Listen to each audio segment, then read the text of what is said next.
신년보다 더 깨끗이 씻어 주시옵소서. 하나님 아버지, 오늘은 주님의 날, 기쁘고 복된 날입니다. 성도님들 건강한 모습으로 만나게 해주심을 감사드립니다. 주님, 육신의 건강으로 인하여 힘들어하시는 권사님, 집사님 도와주시옵소서. 주님의 은혜와 도우심이 필요합니다. 주님의 권한에 오른손으로 안수하시사 놀라운 기적이 역사가 일어나게 하옵소서. 주님께서 고쳐주시고 일으켜 주시옵소서. 하나님 아버지, 새하늘교회를 지금까지 인도해 주심을 감사드립니다. 주님께서 그 성을 지키지 않으시면 파수꾼이 깨어있음에 허사라고 말씀하셨습니다. 주님 오시는 그날까지 지켜주시고 성도님들 믿음이 뒤로 물러가 침론에 빠지지 않도록 철저히 기도와 말씀으로 무장하기를 원합니다. 주님, 지금은 사순절 기간입니다. 건강한 마음으로, 경건한 마음으로 말씀을 묵상하여 고난의 주님, 부활의 주님을 생각하게 하옵소서. 하나님 아버지, 이 나라 민족을 지켜 주시옵소서. 시국이 매우 어지럽습니다. 지금도 전국 방방곡곡에서 이 나라를 위해 기도하고 있습니다. 기도 소리 들으시고 모든 것이 합력하여 선을 이루게 도와주시기를 원합니다. 속히 이 나라가 안정될 수 있도록 주님께서 도와주시옵소서. 하나님 아버지, 성도님들 가정을 지켜주시고 영적으로 충만케 하시어 육신의 건강도 회복하시며 경제적으로 힘들지 않도록 채워주시고 공급하여 주시옵소서. 이 시간 목사님 말씀 전하십니다. 성도님들 말씀에 순종하게 하시며 아멘으로 화답하시어 은혜의 시간 인격 되신 주님을 만나 귀하고 복된 시간이 되게 하옵소서. 그저 왔다 그저 가는 심령이 되지 않게 마음의 문을 열어 주시옵소서. 할렐루야 성가대 임마누엘 찬양단 한 영혼 한 영혼을 기억하시사 비록 적은 무리지만 각자 맡은 자리에서 주님의 영광을 위하여 열심히 충성하게 도와주시기를 바라며 일일이 못다 구한 것까지 다 구해주실 믿고 감사드리며 예수님 이름으로 감사드립니다. 아멘.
감사합니다. 하나님의 말씀, 오늘 우리에게 주신 하나님의 말씀은 신명기 8장, 신명기 8장 1절에서 3절 말씀. 제가 가지고 있는 성경으로는 274쪽입니다.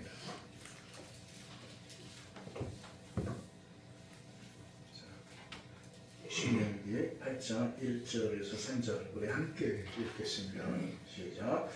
내가 오늘 명하는 모든 명령을 너희는 지켜 행하라. 그리하면 너희가 살고 번성하고 여호와께서 너희의 조상들에게 맹세하신 땅에 들어가서 그것을 차지하리라. 내 하나님 여호와께서 이 40년 동안에 내게 광야 길을 걷게 하신 것을 기억하라. 이는 너를 낮추시며 너를 시험하사 내 마음이 어떠한지 그 명령을 지키는지 지키지 않는지 알려 하시니라. 너를 낮추시며 너를 주게 하시며 또 너를 알고도 알지 못하며 내 조상들도 알지 못하던 만나를 내게 먹이신 것은 사람을 떠오르는 작은 것이 아니요 여호와의 입에서 나오는 모든 말씀으로 사는 줄을 내가 알게 하려 하시니라. 아멘. 할렐루야. 앞뒤 좌우 옆 사람이랑 인사하겠습니다. 잘 오셨습니다. 할렐루야. 이제 겨울이 지나간 것 같죠? 모르겠습니다. 또 겨울이 진짜 싫습니다. 찬바람 받는 걸 워낙 싫어해서. 한 주간 평안하셨습니까? 지난 한 주간 또 여러 사건 사고들이 많이 있었죠. 요즘 이렇게 세상을 바라보면서 참 요즘 들어서 그런 묵상을 더 많이 하는 것 같아요. 지금 우리가 무슨 기간을 보내고 있죠? 네, 어떻게 여러분 잘 보내고 계십니까? 네, 사순절 기간을 우리가 보내고 있는데 이슬람 그 사람들이 그 라마단이라는 그 쉽게 말해서 우리의 사순절 비슷한 절기를 지킵니다. 그때 그 사람들은 해가 떠 있을 때 금식을 해요. 그리고 해가 지면은 먹어요. 해가 지면은 먹어요. 그러니까 그 철저하죠. 그 라마단의 그 절기를 지키는 것은 그 마호메시 그 리야드 그 시커먼 거 보셨죠? 그 이 사진이야. 거기에 살려고 도망갔던 그 헤지라라고 하는 건데 그것을 기념하여서 그 사람들이 그 라마단을 지켜요. 근데 우리는 사순절이라는 절기가 있는데 이 사순절 절기를 어떤 분들은 아침 금식을 하든지 뭐 이렇게 하시면서 또 고난 주간에 이렇게 금식을 하시는 분들도 계십니다. 각양의 어떤 방식으로 여러분이 사순절의 기간을 보내실 줄 믿습니다. 좀 사순절의 기간을 좀 지난주에도 말씀을 드렸다시피 저는 좀 여러분들이 말씀으로 좀 함께하는 시간이 되었으면 좋겠습니다. 어느 때보다 우리가 힘든 시간들을 보내잖아요. 항상 텔레비 틀면 스트레스 받고 서로들 어려운 힘든 그런 것들이 우리를 굉장히 힘들게 하는데 이런 것 같아요. 우리가 정말 그 하나님의 사람으로 하나님의 교회로 분명히 바로 서나가는 삶의 부분 무엇인가라는 것을 온전히 깨닫고 나가는 그런 계기가 이 사순절을 통해서 이루어졌으면 좋겠습니다. 그러면서 저는 나름대로 은혜로 살아가는 삶의 부분이 무엇인가. 여러분 항상 인간은 제가 여러분에게 강조하는 부분이지만 현실에 의하여서 뭐합니까? 지배를 받습니다. 현실의 영향을 받아요. 근데 현실에서 자유로운 사람은 없죠. 그렇죠? 절대로 자유로운 사람은 없습니다. 근데 성경에서 분명히 말씀하신 한 부분이 있어요. 고린도후서 6장 18절의 말씀에 주는 영이시니 주의 영이 머무는 곳에 뭐가 있어요? 계신 곳에 자유함이 있다. 그럼 한번 여러분은 그 주의 영을 통하여서 그 자유함을 누리시며 살아가십니까? 어떻게 보면 신앙이라는 것은 그 자유함을 누리며 살아가는 거예요. 그 자유함을. 제가 여러분에게 책도 소개를 해드렸잖아요. 그 영국의 저널리스트 플래츠 리데나우라는 사람이 쓴 종교에 매이지 않는 그리스도인이라는 책. 여러분 저는 우리 성도님들이 이 책을 정말 꼭 읽으셨으면 좋겠어요. 정말 좋은 책입니다. 우리가 신앙생활을 하는데 권리적거리는 것들이 솔직하게 많아요. 그렇지 않습니까? 그렇지 않아요? 그렇잖아요. 매주마다 나오라고 그러지. 또 헌금하라고 그러지. 또 헌신하라고 그러지.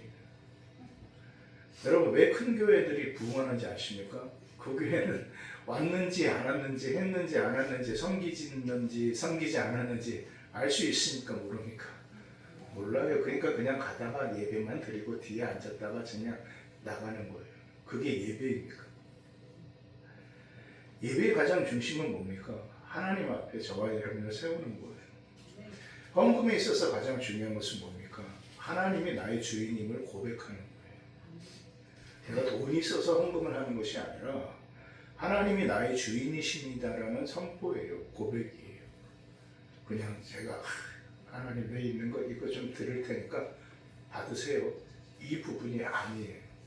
제가 여러분 앞에 단 한 번도 헌금에 대한 설교를 한 적이 있습니까? 없습니까? 단 한 번도 없어요. 왜 그러지 아십니까? 저는 이유가 있어요. 그것은 하나님과의 관계 속에서 이루어지는 거예요. 하나님과의 관계 속에서. 저는 알 수 없죠. 여러분과 하나님의 관계에서. 근데 그것은 철저하게 하나님과 여러분과의 관계에서 이루어져 있기 때문에 그것은 내가 하나님이 나의 주인입니다라는 고백하는 어떤 신앙의 삶의 부분입니다. 그래서 그 부분에 대해서 저는 일체 지금까지 단임 목회로 지금 7년을 이제 하고 있는 이 시간까지 단 한 번도 헌금하십시오라는 설교를 안 했어요. 그게 맞는 거예요. 그것은 여러분께서 하나님과 관계 속에서 해 나가셔야 됩니다. 그리고 예배의 부분도 마찬가지예요. 시간이 들인다라는 것 쉽지 않죠. 저도 사회생활을 해보고 직장생활을 해봐서 알아요. 얼마나 분주하고 바쁜가. 목사님들이야 그냥 앉아서 그냥 가만히 일주일 동안 가만히 있으면 되지만은 사회생활하는 여러분들은 이리 뛰고 저리 뛰고 얼마나 분주하고 얼마나 바쁘십니까? 그런 가운데 또 주일날 나와서 섬기고 우리 성가대 보면은 너무나도 감사해요. 6분이시지만은 이 6분이 60명 같아요.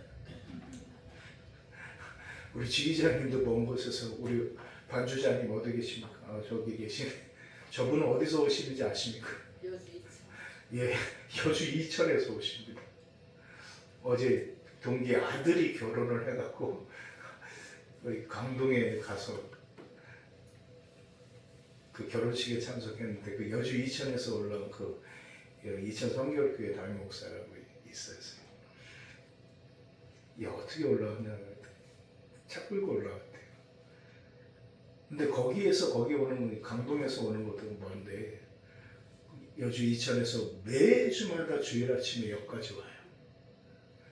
우리 또 성현수 권사님은 저기 동탄에서 지금은 전에는 평택에서 오시면 좀 가까워졌죠. 동탄까지 올라오셨으니까.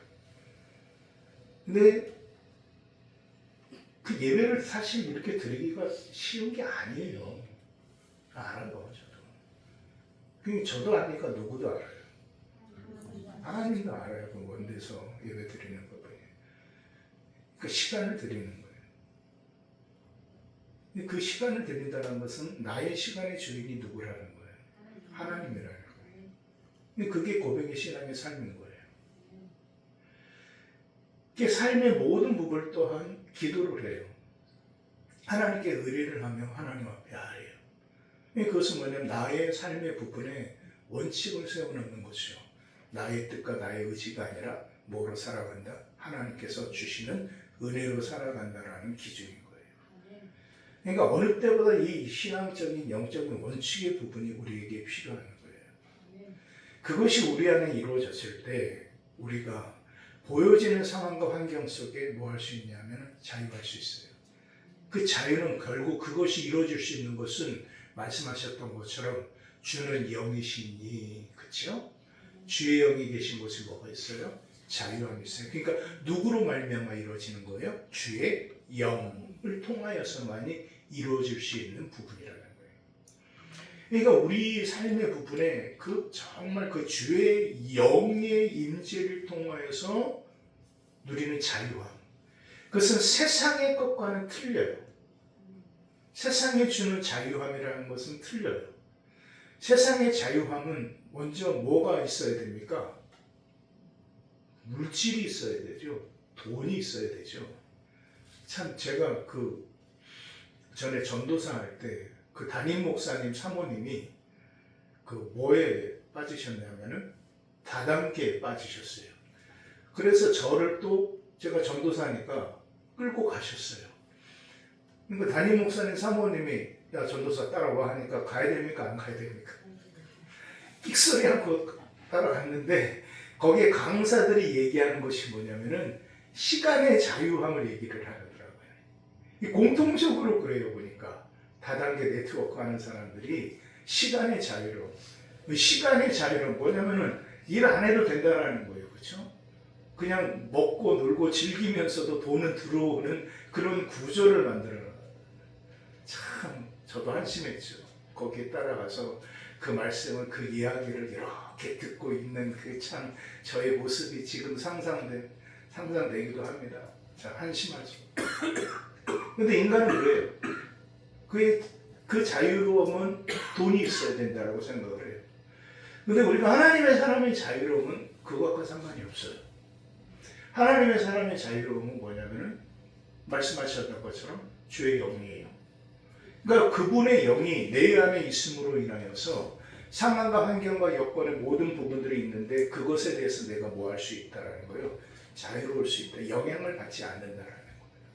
근데 저는 그것을 묵상하면서 오늘 말씀을 쭉 묵상해 나갔는데 여러분 지금 신약 성경을 이렇게 묵상하시죠. 저는 이제 전체를 사실 계속 좀 해 나가고 있습니다. 그런데 오늘 이 말씀을 묵상하면서 퍼뜩 제 머릿속에 한번 생각을 해봤어요. 왜 하나님께서 광야였을까? 왜 하나님께서 그들을 왜 광야로 인도해 나가셨을까? 근데 오늘 말씀에 하나님께서 분명하게 말씀하신 부분이 있어요. 자, 말씀으로 들어갑니다. 자, 2절의 말씀이에요. 자, 8장 2절 함께 있습니다. 시작. 내 하나님 여호와께서 이 40년 동안에 내게 광야길을 걷게 하신 것을 기억하라. 이는 너를 낮추시며 너를 시험하사 내 마음이 어떠한지 그 명령을 지키는지 지키지 않는지 알려 하시며. 아멘. 자, 먼저 성경에서 하나님께서 말씀하신 그 40년이라는 그 시간은 뭐라고 말씀하셨냐면은 너를 뭐예요? 낮추셔. 그리고 두 번째 너를 뭐예요? 시험하시고. 그 다음에 가장 중요한 것이 뭐를 살피신다라는 거예요? 내 마음을 살피신다라는 거예요. 그러니까 핵심의 부분은 그거예요. 명령을 지키고 안 지키고 이것이 중요한 것이 아니라 하나님께서 뭐를 보시겠다? 내 마음을 보시겠다. 자, 보세요. 광야라는 시간을 하나님께서 이스라엘 백성에게 끌고 가신 것은 다른 것이 아니라 너를 먼저 낮추게 하시고 시험하게 하시고 내 마음을 내가 살펴보겠다라고 하나님께서 말씀하셨어요. 이것이 40년의 광야를 살아가게 하신 하나님의 뜻이고 이유인 거예요. 그런데 보세요. 자, 3절 말씀. 중요한 목적이 나옵니다. 이것은 함께 있습니다. 시작. 너를 낮추시며 너를 줄이게 하시며 또 너도 알지 못하며 내 조상들도 알지 못하던 만나를 내게 먹이신 것은 사람이 떡으로만 사는 것이 아니요 여호와의 입에서 나오는 모든 말씀으로 사는 줄을 내가 알게 하려 하심이니라. 아멘. 자, 하나님께서 세 가지를 보시겠다라고 말씀을 하셨는데 그 다음에 이 3절에서 말씀하신 것이 뭐냐면은 세 가지를 보시는데 현실을 말씀을 해주시는 거예요. 그 현실이 뭐냐면은 3절을 보니까 너를 하나님께서 낮추신대요. 여러분 그냥 앞에서 뭐라고 말씀하셨냐면은 너를 낮추시며 너를 시험하사 내 마음이 어떠한지 하나님께서 이렇게 하시는데 그 다음에 또 말씀하신 것이 뭐냐면 너를 낮추시며 누가 낮추신다? 하나님께서 낮추신다. 그 다음에 또 현실은 뭐예요? 너를 뭐예요?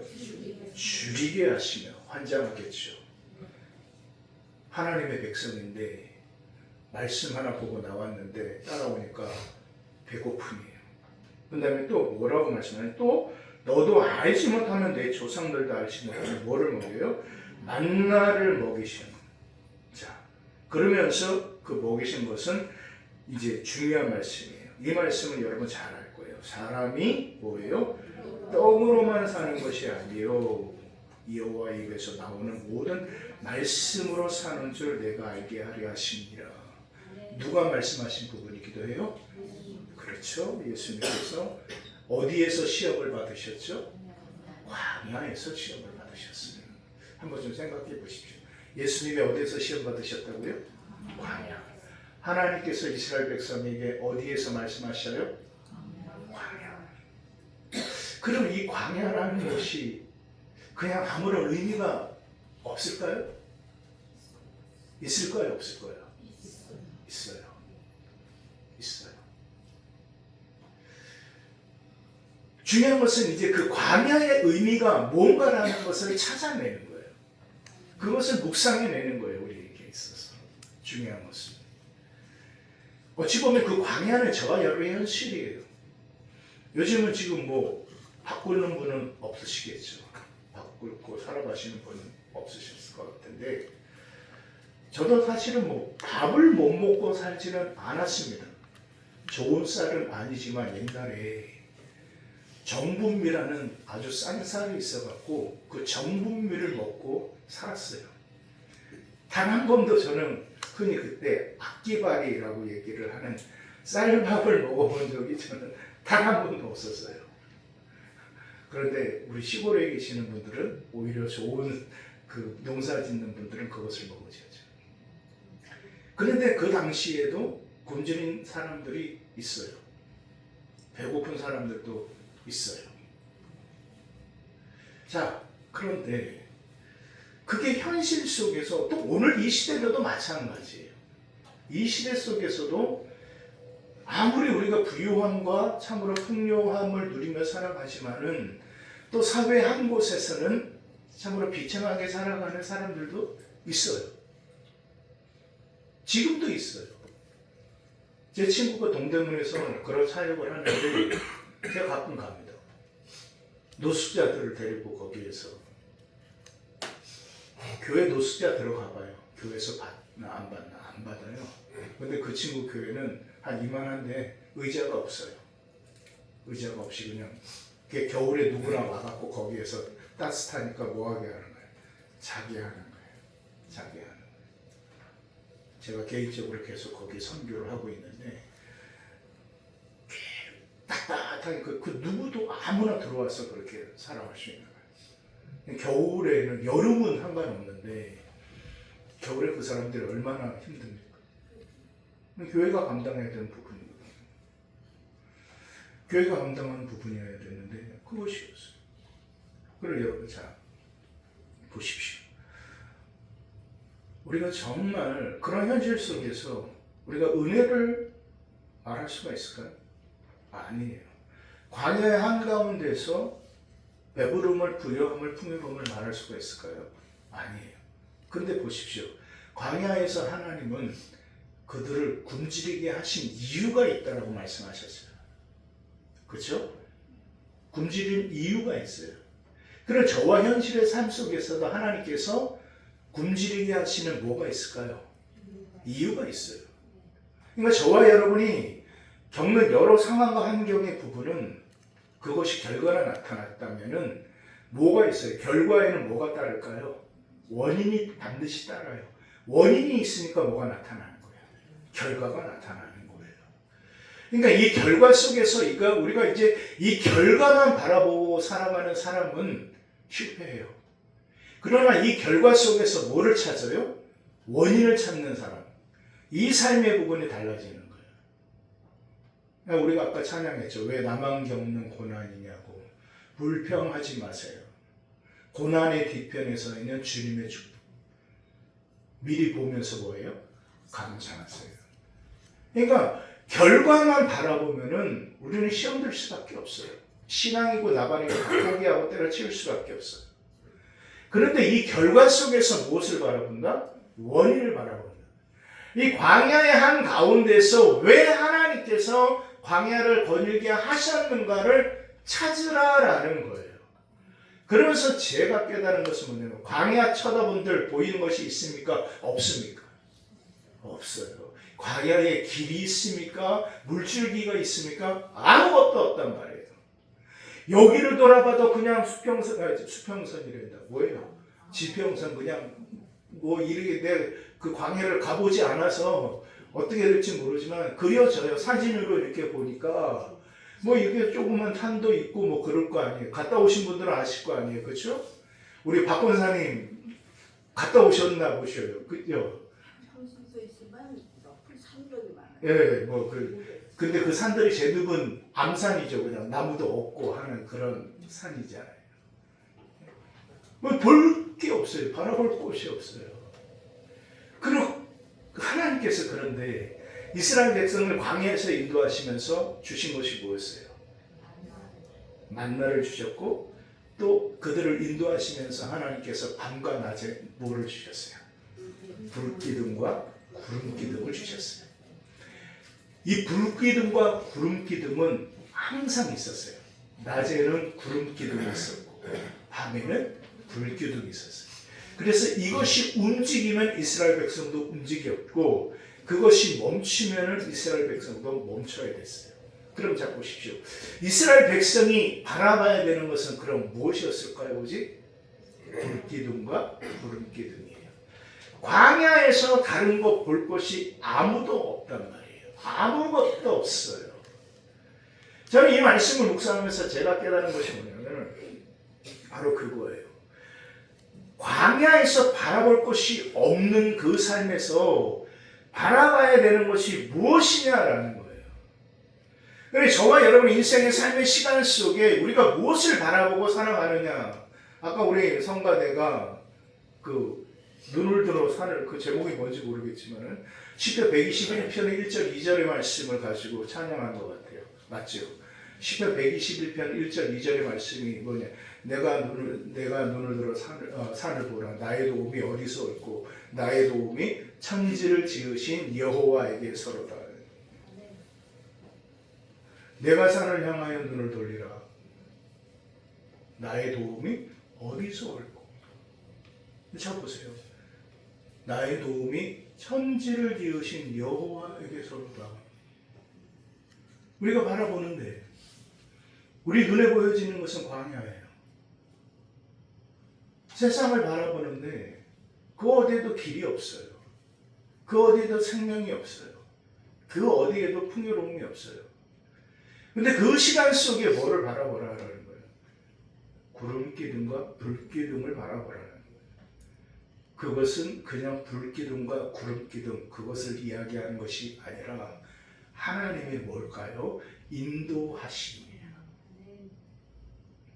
뭐라고요? 하나님의 인도하심. 그러니까 어디로 광야기 때문에 어디로 갈지 몰라요. 왜? 길이 없으니까. 그러니까 광야를 바라보지 말고 하나님의 뭐를 바라봐라? 인도하심을 바라봐라. 우리 흔히 상황과 현실 속에서 답이 없다라고 얘기를 합니다. 문제와 시련 앞에 보이지 않죠? 깜깜하죠. 근데 그것을 바라보는 순간 깜깜할 수밖에 없어요. 그런데 하나님은 말씀하십니다. 그것을 바라보지 말고 나의 뭐를 바라봐라? 인도하심을 바라봐라. 결국 이 광야 40년 동안 제가 깨달은 것은 뭐냐? 왜 하나님께서 그들 때로 줄이게 하시고 목마르게 하시고 때로 고통과 어렵게 하셨을까? 결국 보니까 그들이 그 40년 동안 그 하나님께서 그들을 인도해 나가시는 그 인도하심에 뭐 하기를 원하셨어요? 순종하기를 원하셨어요. 근데 그 과정 속에 순종하는 사람이 있었고 불순종한 사람이 있었어요. 저와 여러분도 마찬가지예요. 아무리 우리가 하나님의 은혜를 바라보고 인도하심을 바라본다고 하지만은 현실과 상황 속에서 자유로울 수 있는 사람이 그리 많지 아니에요. 그래서 제가 서두에 그 말씀을 드렸습니다. 자유함은 오직 누구만이 가능하게 하신다? 주의 영만이 가능하게 하신다. 그러니까 그 주의 영을 통하여서 바라보는 눈이 열리고 주의 영을 통하여서 그 바라보는 눈을 통하여서 인도하심에 뭐 할 수 있는 거예요? 순종할 수 있는 거예요. 그러니까 그 순종할 때 비로소 순종이 제사보다 낫다라는 것을 깨닫게 하시는 그 말씀이 체험되어지는 거예요. 그런데 오늘 말씀을 분명히 보세요. 하나님께서 분명히 그 백성에게 가지고 계신 계획과 뜻이 있습니까? 없습니까? 있어요.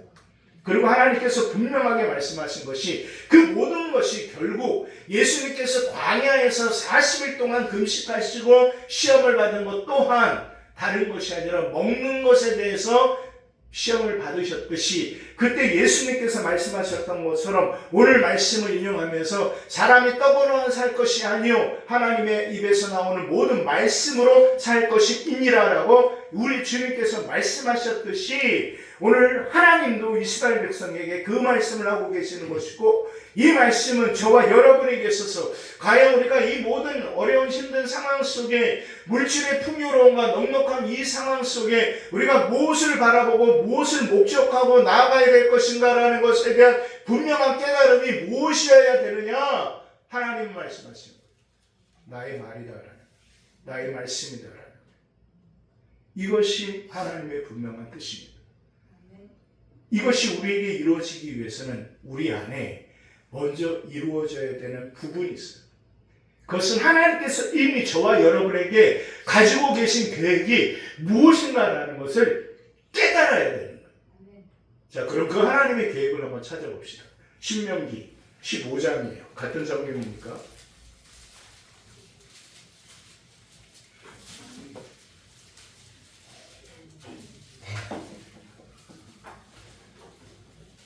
자,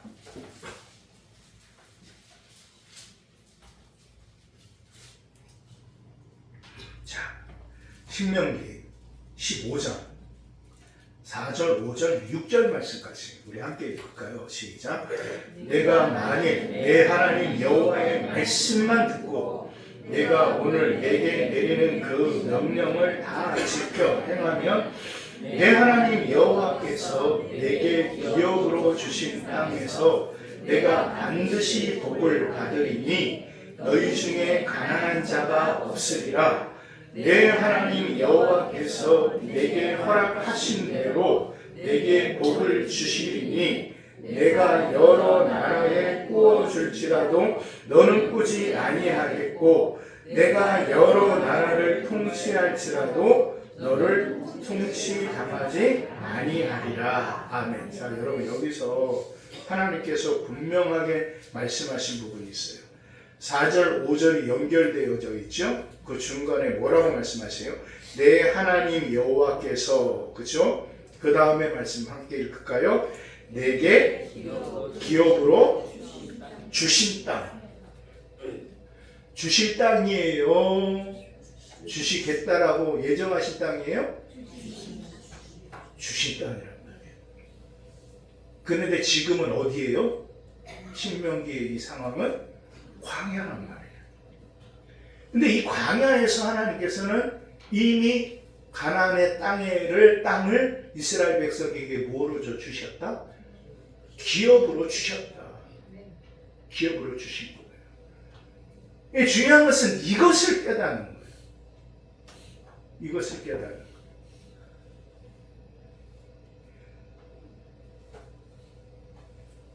하나님께서 나에게 주신 기업이 있다라는 것을 깨달을 때 우리는 비로소 말씀하신 것처럼 하나님의 말씀에 뭐 할 수 있을까요? 순종할 수 있는 거예요.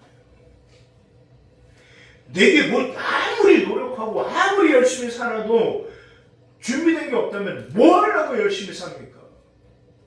내가 이렇게 열심히 살면은 나에게 보응되는 삶의 부분이 있으니까.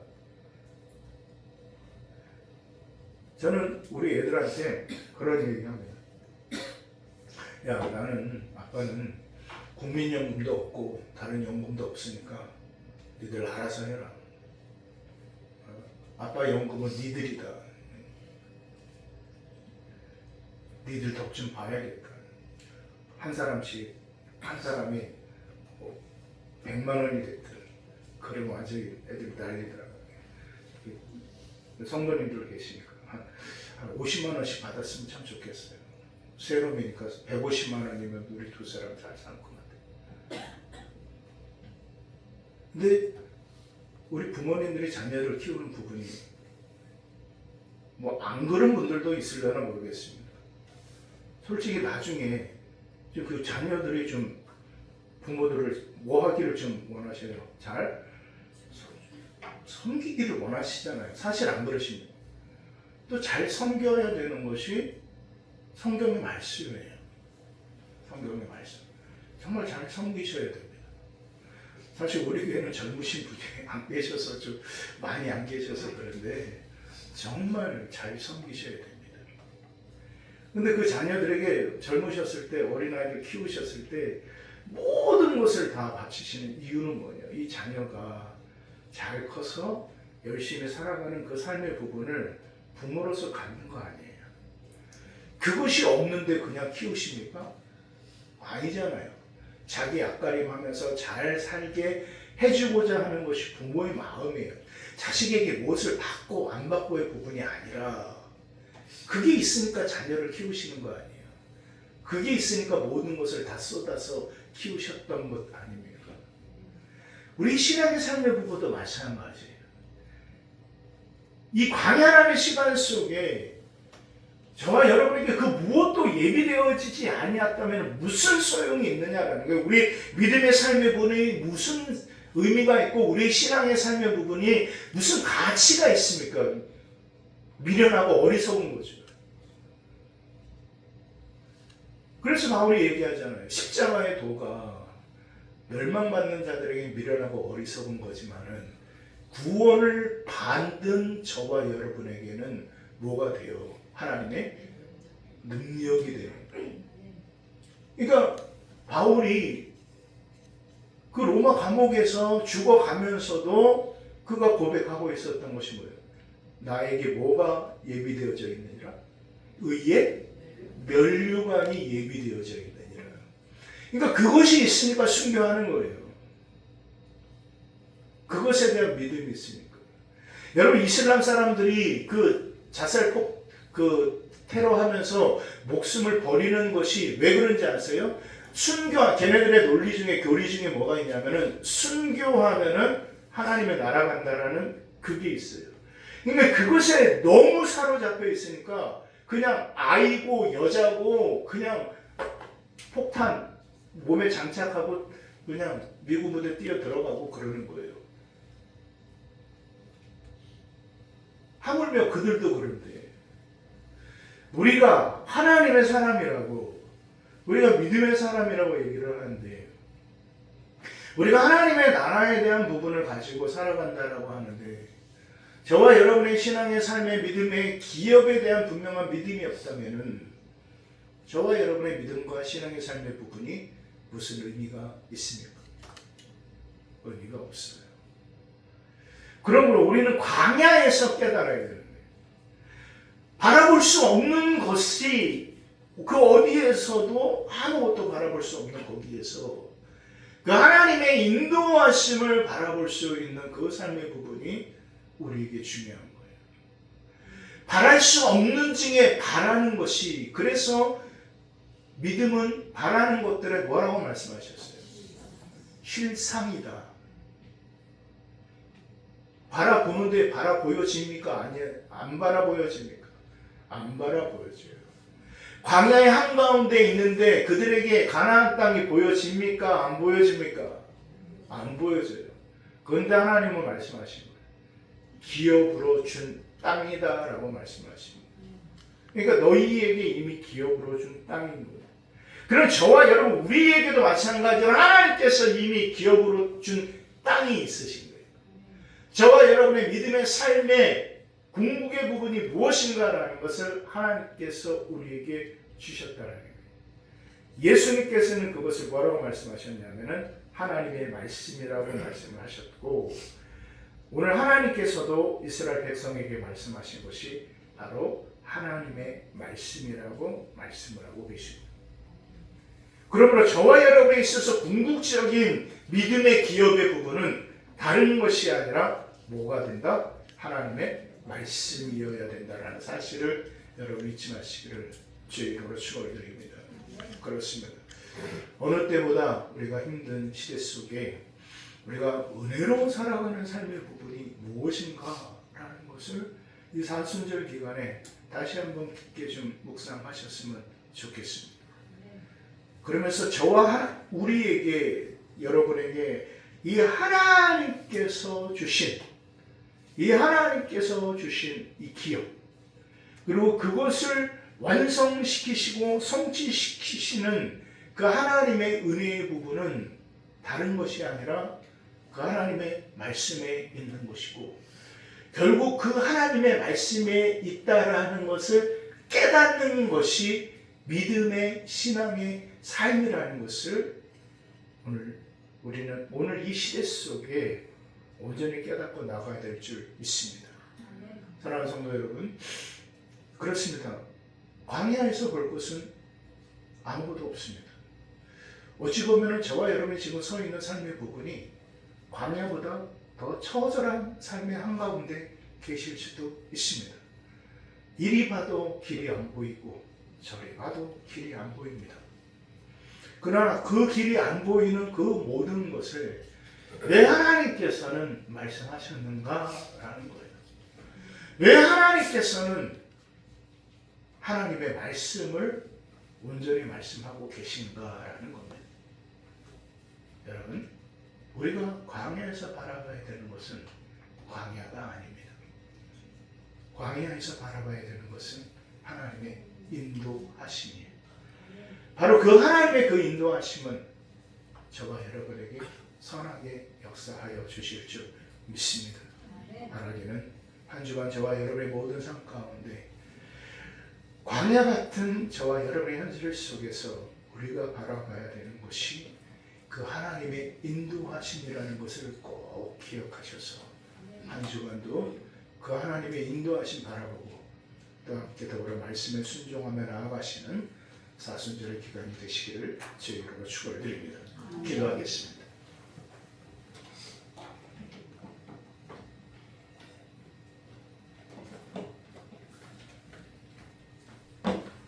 이 시간에 우리 말씀을 묵상하면서 한 목소리로 좀 기도했으면 좋겠습니다.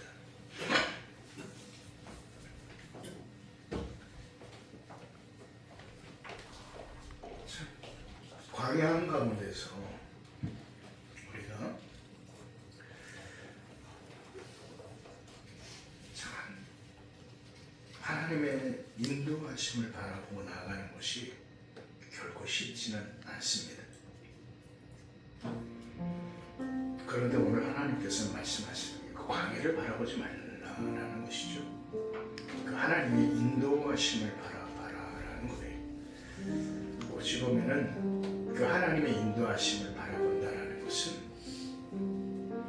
결국 어떤 삶과 환경에 대한 그 결론의 부분이 나에게 있는 것이 아니라 하나님께 있다라는 것을 깨닫는 겁니다. 그래서 이 부유함을 누리며 살아가는 것이 중요한 것이 아니라 강건함의 삶을 살아가는 것이 중요한 것이 아니라 어떤 상황과 현실 속에서도 자족하며 살아가는 그런 삶의 부분이 중요하다는 것입니다. 잠언서 기자가 고백했죠. 나를 가난하게도 마옵시고 부하게도 마옵시고 그가 고백하는 것은 오직 필요한 양식으로 나를 먹이옵소서라고 고백합니다. 그렇습니다. 너무 가난하면 죄를 지을 수 있고 너무 부유하면 하나님을 떠날 수 있습니다. 그러나 우리가 자족의 은혜로 살아간다면 우리는 모든 믿음의 넉넉한 삶을 살아갈 수 있을 겁니다. 이 시간 우리가 함께 기도하기로 원하는 것은 하나님, 내가 이 광야 같은 삶의 한 가운데서 광야를 바라보는 것이 아니라 하나님의 말씀을 바라보며 하나님의 인도하심을 바라보며 나아가서 어느 환경, 어느 상황 속에서도 내가 그 은혜에 감사하며 나아가는 삶이 되게 하여 주시옵소서. 우리 다 함께 한 목소리를 기도하며 나가겠습니다. 살아계신 아버지 하나님의 그 신사랑과 은혜를 참으로 감사를 드립니다. 감사합니다. 아버지 하나님, 오늘도 아버지 하나님의 가운데 나아가게 하여 주시니 감사합니다. 하나님의 선하신 은혜를 우리가 온전히 구합니다. 하나님, 우리가 광야를 바라볼 것인가, 아버지 하나님의 인도하심을 바라볼 것인가, 아버지 하나님 말씀을 바라볼 것인가, 우리가 온전히 오늘 말씀을 통하여 깨닫게 하여 주시옵소서. 광야 같은 처절한 삶 한가운데서도 우리가 바라보고 목적해야 될 것이 무엇인가라는 것을 결코 잊지 않도록 인도하여 주시옵소서. 믿습니다. 하나님 함께 하여 주시옵소서. 아버지 감사합니다. 오늘도 아버지 하나님께서 우리를 또 이렇게 불러주시고 하나님 앞에 나아가게 하여 주시오니 감사합니다. 하나님, 오늘 말씀처럼 우리가 광야 같은 이 삶의 한 가운데에서 그저 참으로 애통하며 이 광야의 현실만 바라보는 것이 아니라 정말 하나님의 말씀, 그 인도하심을 바라보고 나아갈 수 있는 우리 새하늘 모든 믿음의 성도들 되게 하여 주시옵소서. 예수님의 이름으로 기도합니다. 아멘. 감사합니다. 우리 찬송가 368장 부르시면서 응원하는 시간을 갖도록 하겠습니다.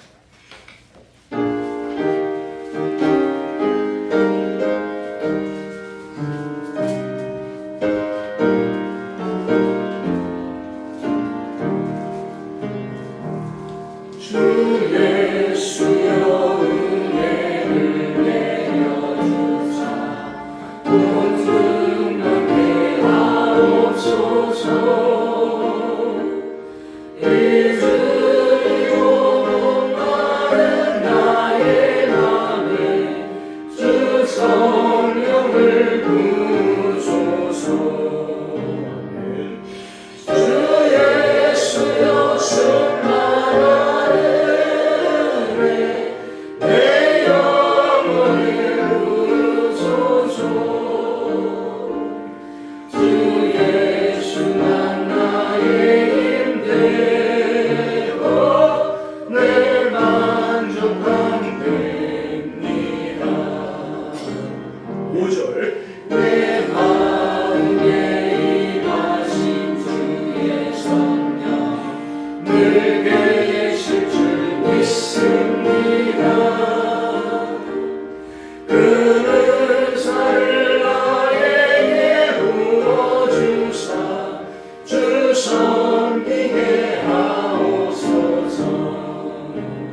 아버지 감사합니다. 오늘도 아버지 하나님께서 우리를 또 불러주시고 하나님 앞에 예배하게 하시오니 감사합니다. 아버지 이 한 시간에도 또 우리가 시간을 따라 하나님 앞에 예물을 봉헌을 합니다.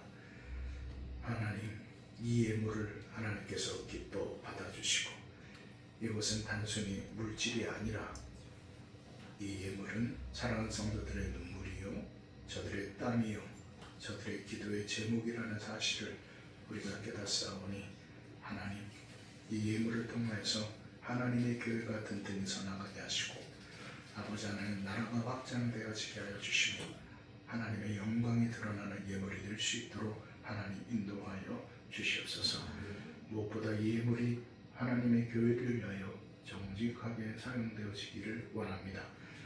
우리 사랑하는 성도들을 붙들어 주시고 가정과 자녀와 삶의 지경 모든 사업장을 하나님께서 축복하여 주시옵소서. 특별히 하나님 또 병원에서 참으로 지금 회복 가운데 계시는 우리 집사님을 하나님 지켜주시고 인도하여 주시옵소서. 하나님 정말 하나님 한 번만 단 한 번만이라도 하나님께서 우리 집사님을 붙들어 주시며 은혜 베풀어 주시기를 원합니다. 그러나 우리 뜻과 우리 마음이 앞서는 것이 아니라 아버지 하나님의 뜻이 아버지의 말씀이 서나가는 그런 우리 집사님 될 수 있도록 도와주시옵소서. 또 우리 권사님도 계십니다. 하나님 회복 가운데 계신데 하나님께서 인도하시고 그 권사님을 꼭 지켜주시옵소서. 또 여러 형편과 상황 가운데 건강으로 어려움을 당하고 또 힘든 상황 가운데 있는 사랑하는 성도들을 하나님 지켜주사 그 모든 것 하나하나 가운데 나를 향한 하나님의 뜻이 무엇인가라는 것을 우리가 함께 분별하면서 말씀 바라보고 나아갈 수 있는 시간을 모든 믿음의 성도들 되게 하여 주시옵소서. 예수님의 이름으로 기도합니다. 아멘. 감사합니다. 오늘도 이렇게 예배하신 여러분에게 하나님의 크신 은혜가 함께 하시기를 주의 이름으로 축원드립니다. 우리가 사순절 기간을 계속 보내고 있습니다. 여러분 삶을 이렇게 묵상하면서 하나님 앞에 온전히 서나가는 저와 여러분이 되었으면 좋겠습니다.